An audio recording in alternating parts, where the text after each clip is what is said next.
Alrighty, so if you guys watched the last video I posted prepping all this Grendel brass, this is going to be kind of the next step and kind of showing how we load these. And then we probably won't shoot them in this video because it's super windy outside, but then you'll see these shot. So we're just going to go ahead and load up 12 rounds here. This is going to be hopefully the start of another tuner break video, or at least in the future. We're going to go ahead and work up a load with, well, work up a load is a relative statement because we're trying to use not very many rounds here, but with the 130 grain ELD match, my Grendel shot these really good in the past, so we're going to try to go ahead and get some crazy velocities with PowerPro 2000 MR.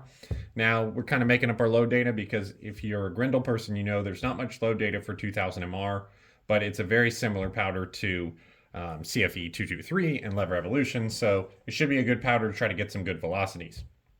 I've looked back at some old loads and some GRT data, which I'll throw up here, and it looks like we can get away with shooting probably close to 30 grains. So we're going to go ahead and be kind of stupid and start a little high and try to work up to that.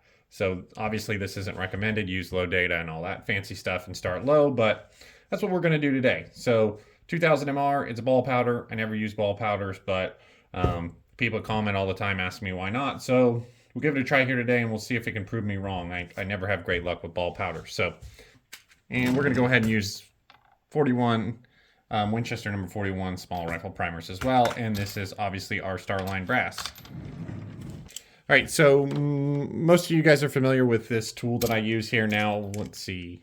I guess I do have a 6. Wasn't sure which bushing I had in there, but I guess I have a 6mm arc bushing in there. I thought I was going to have to switch this over to small primers, but I guess it already is. But if anybody's wondering, this tool's super easy to switch over. Basically, all you do is pull this handle out, pull that out. That's where your small primers are. And if I slide in a large primer, which obviously we're not going to use that today because this is small rifle primer brass. So the small primer goes in there and then you're pretty much ready to go. So pretty easy tool to switch out. So it's not like you got to have 2 of them or anything like that. So like I said, we are only loading up 12 rounds here because again, this is, oh, come on. I guess I'm going to have to grab another thing of primers here.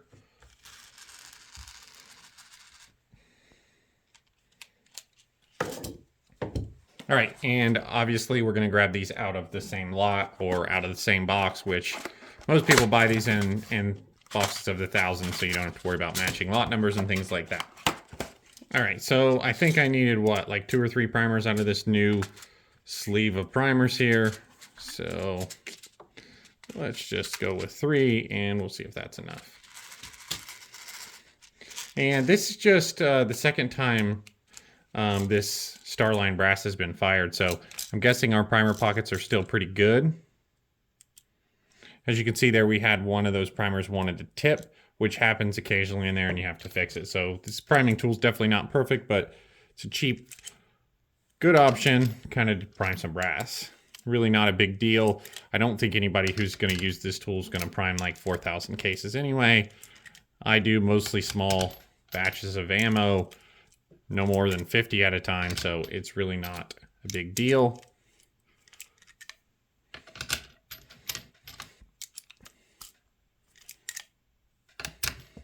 Obviously, whenever you seat primers, you want to make sure they're just below flush. Usually you can feel it with a finger, but with this priming tool, you can kind of feel it bottom out, and I just try to basically be consistent and make sure that they all bottom out, which then gives you that little bit of flush, a little bit past flush. There are fancy priming tools where you can obviously set that depth and things like that. I don't use any of that fancy stuff as of right now. Not saying it's not a good thing to do, but this thing has worked just fine. All right, so I've got all my 12 pieces primed there, and I think I ended up with 1 extra primer. So we're ready to go ahead and talk about powder charges and go ahead and get these loaded up. All right, so this is typically the way that I'm gonna load up powder charges. I set up all my brass on one side of my shell holder and then move my way across. And again, I double check, make sure my scale weighs the same all the time. You obviously should use check weights to make sure your scale is perfect. And we're gonna go ahead and pour a little bit of 2000 mr into this little container there, which this is actually the end of this container, isn't it? So I think that'll be plenty for this. We may have to pull out a new container. Again, you want to keep lot numbers the same if you're going from container to container. So we talked about charges today. This first charge is going to be 29.1 grains. So when I'm doing small batches like this, I typically just weigh it by hand. It's really not too big a deal. And once you do a lot of these charges, you get pretty good at it. And obviously we overshot it there. All right, 29.1, what we talked about using there, and go ahead and we'll drop that charge.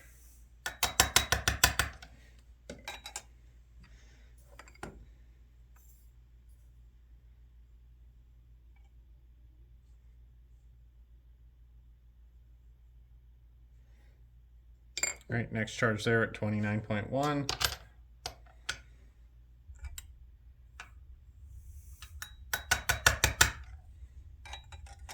And the third one here, and I won't pain you guys to watch all of these, but we will go ahead and talk about case fill once we get our max load.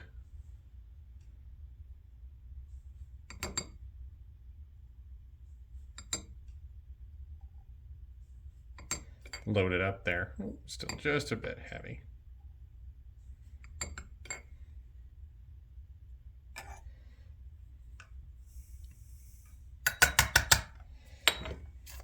All right, so you probably can't see that one there, but we're talking about powder up to maybe the top of my fingernail there. So it's going to be a full case, I think, once we get to that 30 grain load. So let me go ahead and load all these up, and then I'll see you once I get the max charge loaded up. We'll set up the bullet seating die, and again, we'll talk about case fill. Alrighty, so I've got all of these loaded up, and you always want to make sure I take a visual inspection, make sure that there's powder in every single case. Now, if we go back to case fill, you guys aren't going to be able to see it there probably, but case fill is still below that neck there. We're probably about right there where my fingernail is, so just the very top of the shoulder there. So these may not be as compressed as what I thought they were going to be. So let's go ahead and we'll set up bullet seating die, and we'll get these rounds finished here. All right, so we're going to use just one of our basic Lee seating dies. I've had good luck with this in the past, and you basically just screw her down. I screw it down not until it touches the shell holder. You just want to make sure that there's that it's not hitting the piece of brass, which I've used this die many times, and so I know we're not. Now, I always start with the lightest load and work my way up. That's just to help keep track of things. We're going to load these at 2.280, or as close to that as we can get. Now, as you can see there, we do have quite a long projectile, so we're going to be seating these pretty deep into our case. Don't remember the last bullet that I seated in here in our Grendel die, so let's just back out a good ways, and we'll start out long and then kind of work our way down. All right, so nice easy start to the process there. This anneal brass really seats nice and easy. So we're going to go ahead and check our overall length, which I know we're a mile long. Yeah, we're 2.555. So we're a mile long. Again, I don't have a micro just here, so we're going to kind of have to work our way down nice and slow, but we're way long, so we can go good handful of screws there, and let's see where that puts us at, and then we'll kind of have to inch down on it. So this is kind of the tougher way to seat. So 2.44, so that got us down. We need to go down about that same amount would get us to about 2.3. And 2.38.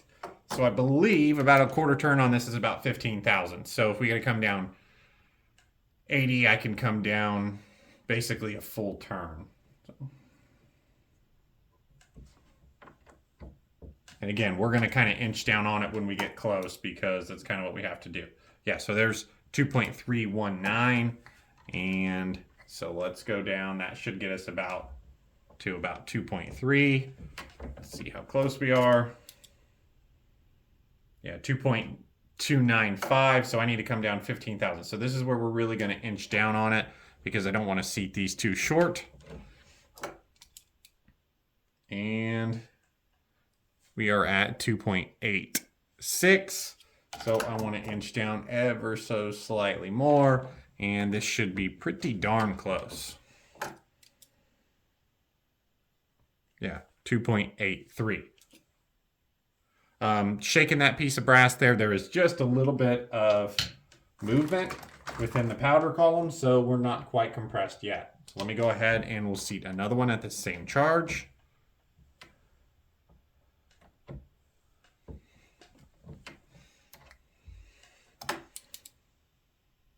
Okay, that one's coming out 2.282. So 2 thousandths off where we want to be. And then the next one here, or our last one at this charge,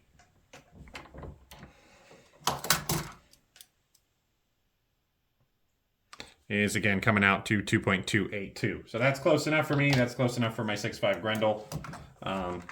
Typically we're shooting for anything around minute of angle. Now because we're shooting 3-shot groups today, we're going to hope for better than that. So let me go ahead and I'll seat the rest of these and I'll kind of fast forward it here so you guys don't have to watch me seat every one of these. And when we get to our last charge, we'll talk about case fill, see if these loads are compressed.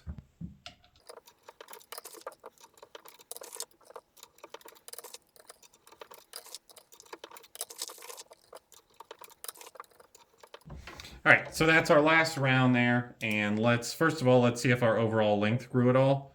Potentially a little bit. That one's 2.284, so maybe 1/1000th longer. Now again, there's going to be a little variation in the tips. Let's see about this one here. So that one is quite short. So either that one has a messed up tip or something happened weird with our die there. And that one is 2.282. So what I'm going to do to double check here is pull out a bullet comparator because that's going to give us a little bit more accurate readings on whether we're actually getting consistent seating depth. All of them that we measured there, except for that weird one, were really consistent, so I wasn't going to pull it out. But let's go ahead and pull out our bullet comparator and see what our cartridge-based ogive measurement is. So this one was our 2.282, which is coming out to 2.657. Now I did not zero this caliper, so don't use this value for anything. We're just going to use it to compare. So 2.657, and this one should come out pretty much the same, even though the tip length is different. Yeah, 2.657. So something going on with the tip there on that one, which is making it shorter total overall length. Again, very consistent numbers on our cartridge-based ogive, which that's what really matters. And I'll get you guys a better view of these rounds, and then I don't know if you guys will see them in this video because again we're talking about the weather, but I'll get out on the range and shoot these. Alrighty, so you guys now, if you watched the last video and you watched this video, you saw start to finish on how I reload pretty much everything. Now this is specific for my 6.5 Grendel, but all of the rounds that I load on this channel are pretty much loaded in this nature using similar tools. Now some cartridges I use different dies. My favorite dies are the Hornady custom grade dies, and that's because you can get that micro adjust seating die, and I've had good luck with the full length sizing dies with them as well, but no issues with the Lee here. This was actually the first reloading die that I ever purchased, the one we use today, and it still works. So I don't know if we talked about case fill at all on this top charge, but I can't hear any movement, and I think that these are compressed charges. On our second highest load here, I can still hear a little bit of movement. So definitely getting to a full case on this 30 grain load, which is perfect because we want to take advantage of this whole case. So I hope you guys enjoyed the process start to finish. I'll probably make a playlist for these type of videos, so if people are new to reloading and they want to go ahead and watch and see how I do it, then they can. But I hope you guys enjoy the video, and hopefully these shoot pretty well. And if they do, we're going to go ahead and load up some more, and we'll try another EC tuner test. So thanks for watching, thanks for subscribing, and we'll see you next time.